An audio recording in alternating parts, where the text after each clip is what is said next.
that about me, but what tells me is that she may have not, because she didn't come to me with this issue at reunion. So that's one thing. That another thing with the reunion, or excuse me, with being a leader, is that you can hope that everybody knows where your heart is and that you're willing to assist in any way. But unless they tell you that you're not, that they don't feel that way, that, there's no way to know how people feel about you, and there's nothing you can do to control that.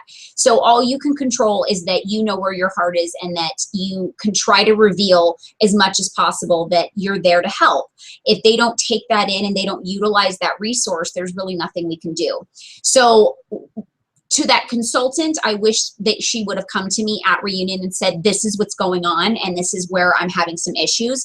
And I probably would have been able to make some suggestions and helped her out with that. So in the future, I hope that she and anybody else that has any issues with their business, an event that they're at, or anything like that, that instead of waiting to express their frustrations or feelings or concerns and letting their business not be successful, or their event go by and not be what they expected it to be, nip it in the butt right then. Connect with your upline and say, hey, I'm not experiencing what I am looking for to experience. Is there anything that you can suggest that'll make this a better experience for me?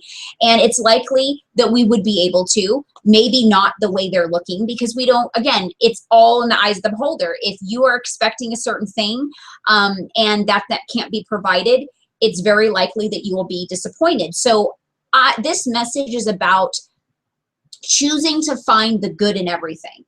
Because if you don't choose to do that, you will find the bad. You will find things that aren't the way you are expecting. And one thing that myself and another director on my team, we've talked about many times, and some other people in our team have kind of went back and forth with us on this, is the idea of having expectations about certain things. Some people think that you should. People think that me as a director or star director, or whatever, upline that I am to you, that I should expect things from my downline. Well, I've learned in this business that the second I expect something is the second that I am putting myself up for the opportunity to be disappointed in that person. So instead of expecting anything, just being open-minded and looking for the good, and open to receive things that, may be benefiting you in your life. Meaning, I'm open to the fact that somebody may or may not take this business and kind of take it by the horns and do great things with it. But if I expect somebody to do that and they don't, it could be disappointing. It could be, for them, it could be disappointing for me. And so instead, I just take things at eyes view, and I choose to view it as it is, instead of, I really ask myself, is this something I can change? Is this something that is in my control? And if it's not, then I choose to see it the best way possible. And I encourage all of you to. So the moral of this video is to really think about your circumstances and situations in everything in life, in your business, in your personal life. Ask yourself, is this person or situation, is it really intended to harm me? Or is the intention to not be the best that it could be?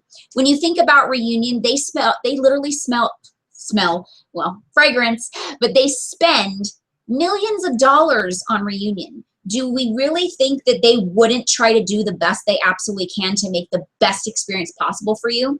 So probably not, right? They're really trying to do their best. And so if you think that the way they set up schedules or things like that wasn't the way that you feel would have been the best, that's why they need your feedback. Let them know specifically why that specific time was not a good time to set that up. She was a first timer, and so one of her concerns was that, or frustrations actually, was that the first time attendee meeting was later in the day, when she had already, went and saw these other things, like the the product experience and things like that. And then later on in the day was the first time attendee, and they gave them tips on what to ask and what to look for. And she was like, well, I wish I would have already known that because I already did that. So that makes sense. She was a little frustrated about that. Like if I would have went to that earlier and then went. But when you think about it, here's not to defend the home office, but of course I always will, but if I see, to see fit, but everybody arrives at different times. So when you really think about it, they can't just assume that everybody's going to be able to be there by 9 o'clock in the morning on that specific day.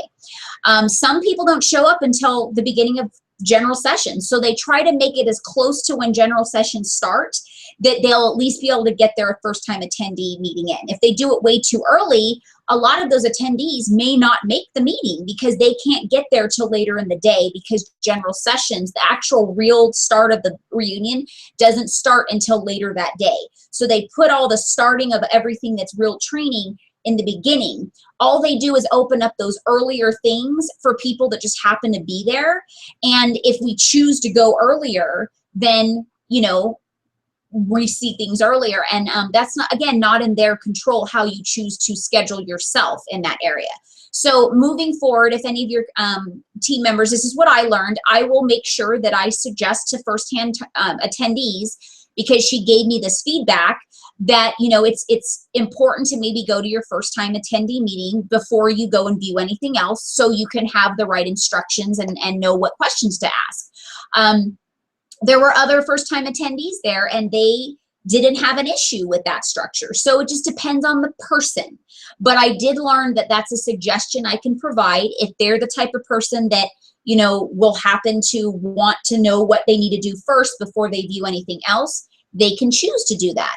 But do you see how there's no really way that they can make anybody happy, or every single person happy? Because some people can care less. Some people make it work no matter what. And some people need a specific, and that's okay every way around. But in the end, because we can't make everybody, happy, we have to just kind of see in general, what would make the most sense. And the most sense is having it as close to general session as possible, because a lot of people book their time to come in to wherever the location is for reunion closer to general session time. So they don't have to be there and miss a whole day. Some people work that day or half day and then jump on a plane and then they make it by general session. So I hope that you understand that everything that Scentsy does itself is with good intentions. And me as a leader in the company, I follow or try to follow that same mission and standard. But again, I'm only human, they're only human. And so we will not necessarily respond the way everybody expects us to. And it's not because we don't care or we don't try to accommodate everybody. It's just simply impossible.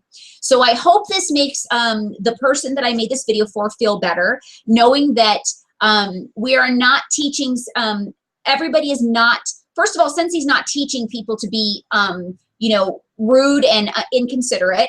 That's just the way people are. Some people we can't change how they choose to conduct themselves, and not everybody is going to really dive into what Scentsy represents. And so we have to take that into consideration. The people that do, you will find, are more considerate. And in the end, even if they are good, wholesome, Scentsy loving, really bleed Scentsy purple, they're still human again, and they will maybe do something out of excitement that may end up not representing, respect and conduct themselves the way everybody else feels they should. Like the lady that pushed me in and cut my arm. I personally think that she was so excited because of Scentsy that she didn't think about her responses. So I'm not going to penalize her and hate her for that and think that she doesn't understand the Scentsy way. To me, I think that the Scentsy, purple Kool-Aid was just so running through her veins that she didn't think about anything but how excited she was. But again, that's the choice I make. That's a choice I choose to view that situation. So I hope that you choose and understand that you do have a choice on how you view things, and understand that communication is the key to everything in life. If you do not communicate the way you feel and handle it right then and there, you will end up missing out on things that are important to you. So next time, make sure you communicate with your upline if there's anything that you need. If you're struggling in your business right now, let them know, and maybe they will do what they can to assist you. I'm sure they will. That's in my opinion. That's where I come from. I surely will. So I can hope that everybody else would too. Have a sensational day. I hope this was helpful. I hope that you can apply this to your personal life as well.